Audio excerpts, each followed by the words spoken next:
Ya, selanjutnya kita masuk ke materi kedua, yaitu sejarah pijat di Indonesia. Saya yakin di sini para saudara-saudari yang hadir sudah tidak asing dengan kata pijat yang ada di Indonesia. Tapi yang saya mau tekankan adalah sejarah awalnya dulu dan sejarah di berbagai negara sebelum masuk atau memang sudah ada memang kebudayaan dari Indonesia itu sendiri ya.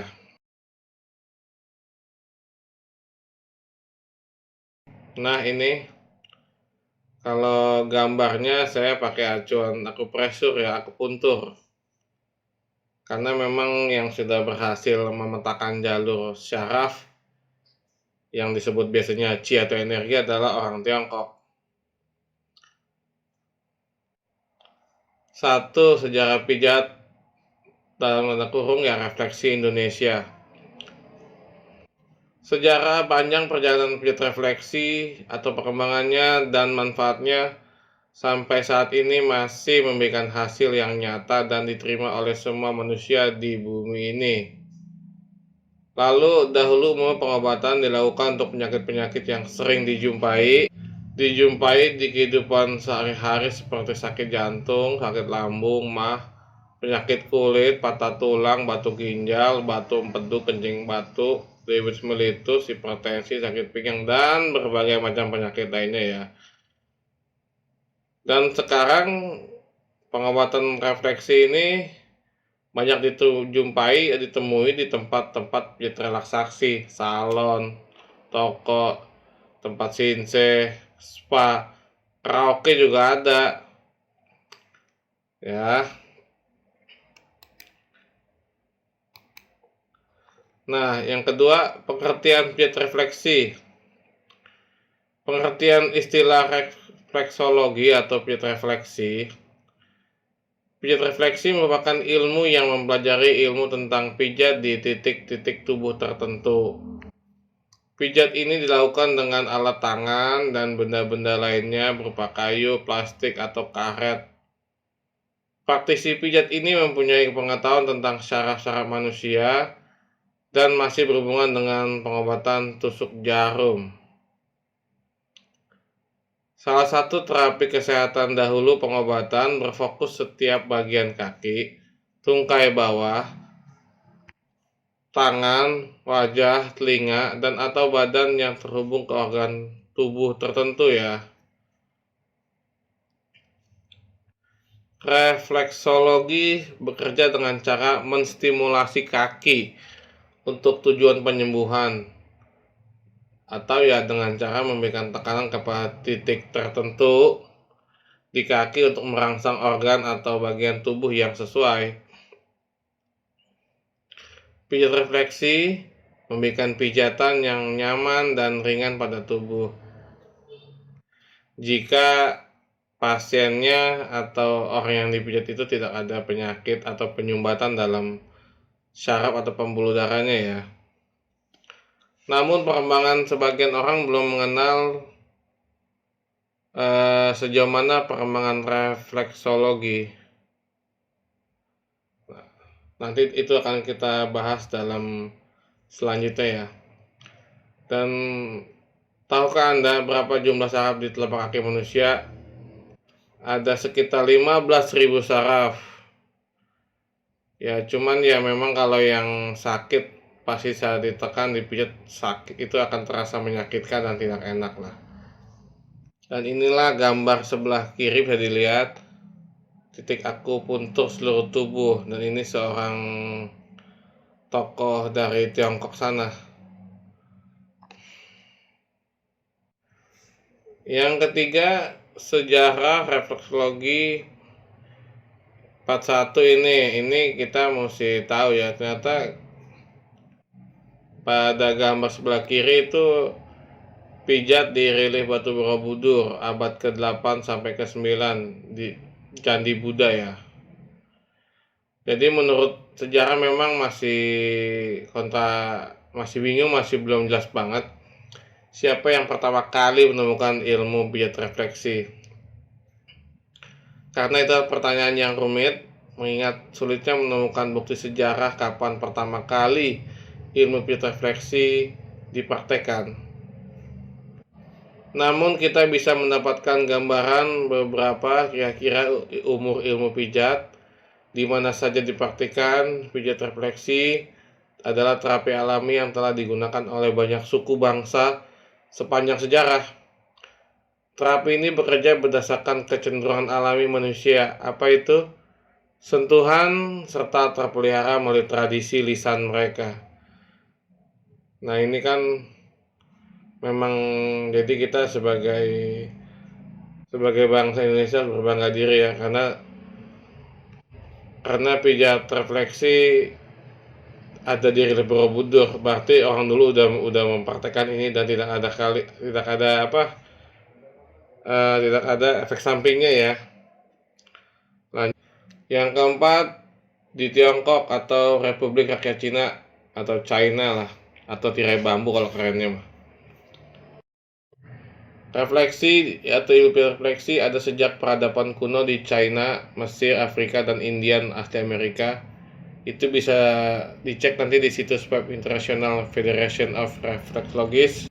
Jika ada yang mau mendalami lebih lanjut, saya persilakan, malah mungkin saya akan bantu. Kemudian refleksi asalnya ternyata dari bagian ilmu akupuntur. Di Asia telah ditemukan catatan bahwa akupresur sudah digunakan sebagai terapi kesehatan sejak tahun 5000 sebelum Masehi ya. Nah, ini ada buku sebelah kiri ya, sambil dilihat lah. Ini buku berjudul Huangti Naixing atau The Yellow Emperor Classic of Internal Medicine. Ditulis pendekar Tiongkok Huangti dan diterbitkan tahun 2600 sebelum Masehi. Isinya tentang ilmu medis kuno dan salah satu babnya bernama metode pemeriksaan kaki yang membahas refleksologi. Nah, bagian tersebut menjadi aksi penting dalam diskusi awal mengenai hubungan antara kekuatan kehidupan dengan titik-titik pada telapak kaki. Dan kalau empirisnya atau yang dilakukan ya disebutnya konon kalau istilah katanya ya, karena kurangnya bukti-bukti kan.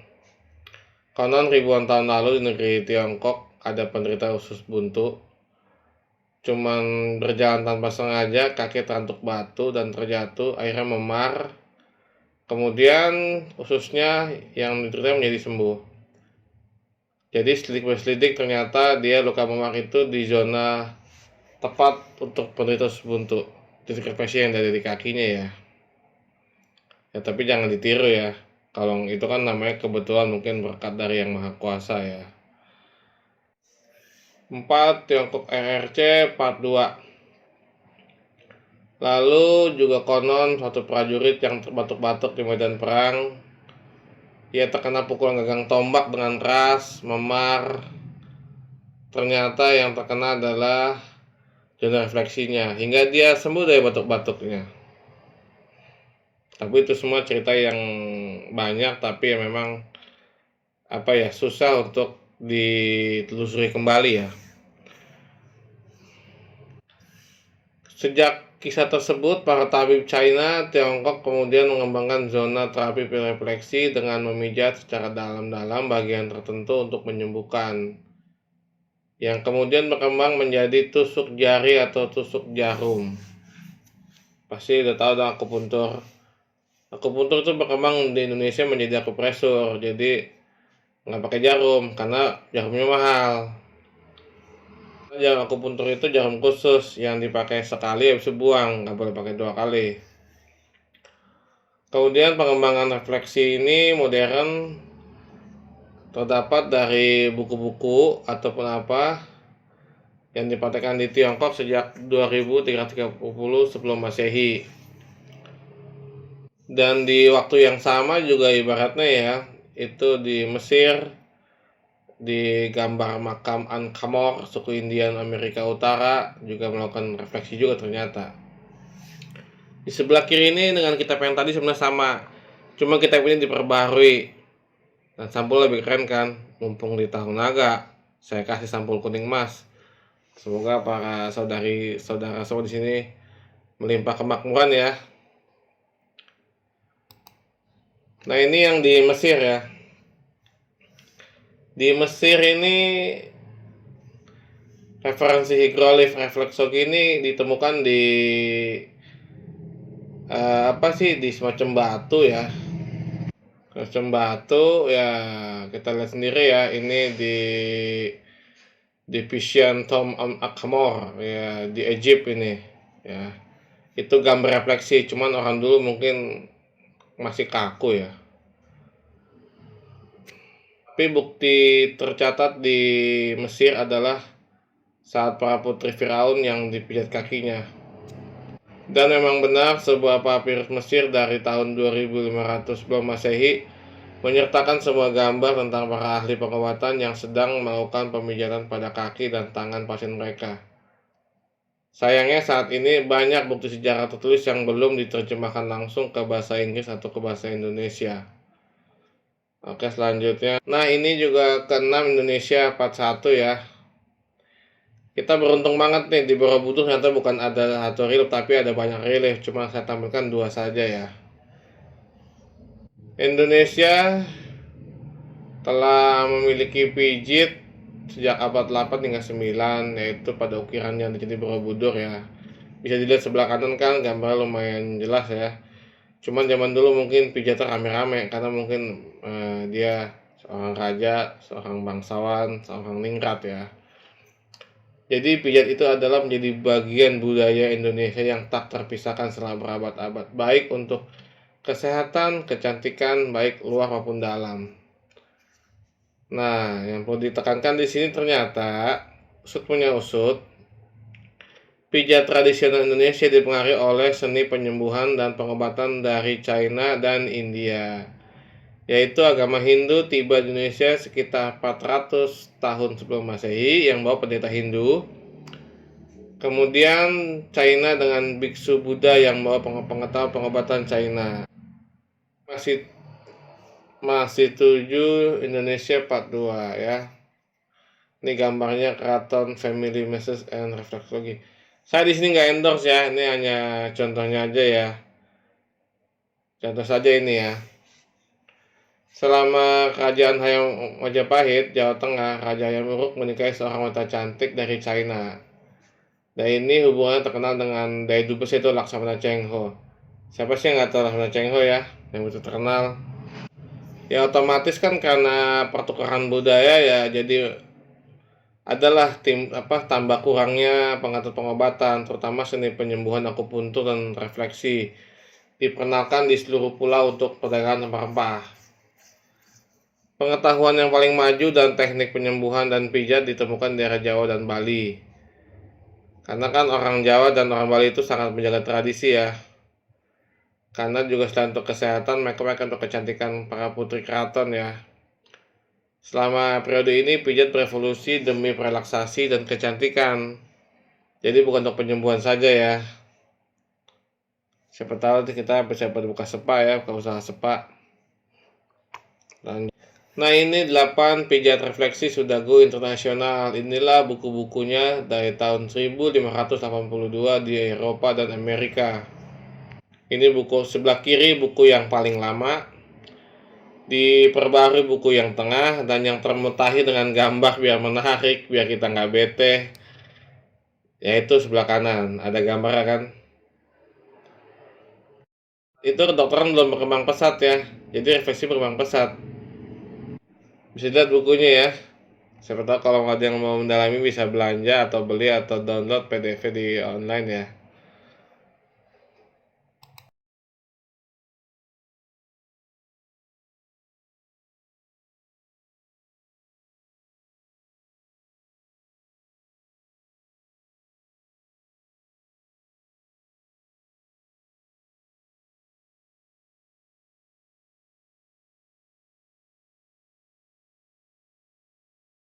Selanjutnya yaitu tokoh refleksi yang terkenal, yaitu Bapak Dr. William Fitzgerald. Beliau lahir tahun 1872 dan meninggal tahun 1942. Kenapa disebut Bapak refleksiologi modern? Karena beliau adalah seorang dokter dari New England, dari Universitas Wina Boston. Beliau adalah ahli spesialis telinga, hidung, dan tenggorokan, serta mendapatkan pengaruh dari suku asli Amerika di tempat tinggalnya. Dan karena dia seorang dokter, dia telah melakukan penelitian, uji coba, dan mendapatkan suatu hak patennya. Dan yang terkenal adalah penelitiannya itu menemukan zone terapi yang diterapkan oleh kaum aborigin Amerika. Kemudian penemuan itu dimanfaatkan secara luas di Amerika Serikat. Ingat ya, konteksnya tahun dulu ini dokter belum pesat seperti sekarang ya. Jadi orang sakit bagaimanapun juga ingin mencari kesembuhan dengan cara apapun. Penelitiannya di tahun 1917 adalah mengenalkan refleksi di bagian kaki dan tangan dalam zona tertentu berkaitan dengan organ tubuh lainnya atau organ tubuh bagian dalam. Zona terapi ini atau jika bagian-bagian tubuh tertentu yang bertulang di tangan, kaki di sendi ditekan, maka rasa sakit dan penyakit di bagian tubuh lain juga bisa hilang. Tapi memang ini dalam bukunya ini, di dalam buku zone terapi ini adalah mesti dilakukan berulang-ulang. Nah inilah jadi biar kita tahu siapa tokohnya ya. Pun akupuntur dari Tiongkok, tapi ujung-ujungnya ya ketemunya di Barat. Dan orang Barat yang mempatenkannya ibaratnya ya. Dan selanjutnya ini yang 10, Eunice Ingham yang lahir tahun 1886 yang meninggal 1974. Tadi Bapak refleksologi, ini adalah Mother of Reflexology. Dia adalah seorang perawat dan fisioterapis abad 19 yang mengembangkan ilmu pijat refleksi dan bekerja untuk dokter juga Joseph B. Riley tahun 1930-an. Dia juga mengembangkan penelitian terapi zona menjadi ilmu pijat refleksi dan suka meluangkan waktu berjam-jam untuk menemukan titik refleksi di kaki yang terhubung dengan anatomi tubuh lainnya. Dari penekanan jempol, jari-jari seperti orang melakukan pijat lah, tapi memang pijat sih. Dan kemudian juga dia membuat buku juga, yaitu penelitian yang panjang dipublikasikan di buku pertamanya yang berjudul Stories the Feet Can Tell tahun 1938. Dan kemudian Eunice Ingham juga terus melakukan perjalanan untuk mengenalkan terapinya kepada praktisi kesehatan melalui seminar-seminar kesehatan. Karena memang perlu ya menyampaikan suatu kebenaran, kebaikan kepada orang banyak. Nah dari sinilah kita tahu ya ada Bapak refleksologi, ada Ibu refleksologi. Jadi tidak asal-asalan. Jangan sembarangan belajar refleksologi, karena kalau asal belajar nggak ada awalnya, tengahnya, akhirnya, nanti ujung-ujungnya refleksi juga nggak bagus. Oke, selanjutnya 11, Doreen A. Bailey. Nah ini juga seorang dokter juga ini. Saat di Amerika Serikat terkesan dengan hasil karya Eunice Ingham dan mulai belajar tentang refleksologi sebelum kembali ke Inggris. Lalu kembali di Amerika mulai mengenalkan masyarakat tentang refleksi dan mendirikan sekolah pijat refleksi Bailey. Dan untuk sekadar tambahan aja ya, sekolah refleksi Bailey ini sampai saat ini masih ada. Bisa di googling aja. Berkembangnya zaman ternyata sangat bermanfaat. Dan memang perlu diketahui medis saat itu terbatas. Dan banyak orang menyukai teknik ini dan kemudian sekolah Bailey ini terkenal dan ujung-ujung sangat berkembang pesat di Amerika sampai ke Eropa. Bahkan sampai diadakan kursus di Inggris dan Eropa tahun 1978. Kemudian Doreen Bailey juga menerbitkan buku juga nih yang judulnya Refleksology Today yang dicetak ulang oleh Healing Art Press dan menjadi modul teknik refleksi hingga sekarang yang paling keren, paling mutakhir.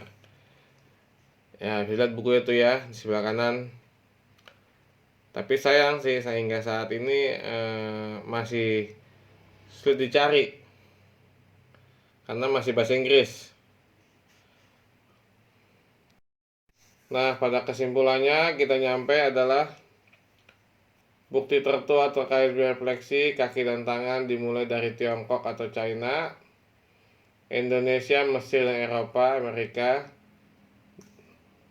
Ya, dahulunya melewat kekaisaran Romawi, sedang Asia ke Eropa melalui jalur perdagangan Marco Polo pada tahun 1300-an. Bahkan Marco Polo juga telah menerjemahkan buku pijat China ke dalam bahasa Italia pada 1300-an. Bahkan Marco Polo juga telah menerjemahkan buku pijat China ke dalam bahasa Italia pada tahun 1300-an. Dan perjalanan misionaris Fransiskan, yaitu seorang pastor Katolik. Tapi sayang literaturnya masih bahasa Italia ya. Ya kalau emang ada yang mau cari ya silakan cari di internet. Nah, internet adalah sumber pengetahuan ya, selain perpustakaan ya. Bahwa pijat apapun saat ini ada di Indonesia. Dan memang bila diamalkan secara seksama berbeda tetapi sungguhnya bertujuan baik. Kenapa berbeda? Disebabkan karena anatomi si pemijat, kidal atau faktor bentuk tangan, ada gaya, metode, cara atau penggabungan beberapa teknik, penyesuaian dari generasi ke generasi dan sebagainya ya. Bahwa gerakan hampir sama, hanya tekanan yang lebih kuat atau lebih lemah, dan juga memang sangat diperlukan ada keterampilan untuk menambah pengalaman. Karena keterampilan ini harus dari jam terbang ya, ibaratnya banyak interaksi dengan orang yang sedang dipijat gitu loh. Bahwa seorang ahli pijat atau pemijat, tukang urut, tukang pijat harus memiliki pengetahuan mengenai anatomi, struktur tulang, jalur saraf, titik-titik untuk menyembuhkan secara efektif, dan berbagai lainnya yang berhubungan dengan kesehatan tubuh manusia gitu loh. Dan selanjutnya kita akan kembali kepada diskusi atau tanya jawab, serta saya menyampaikan terima kasih kepada para saudari-saudara semua yang hadir di sini. Terima kasih atas perhatiannya. Semoga Tuhan memberkati kita semua dan kita mulai dengan sesi diskusi atau tanya jawab.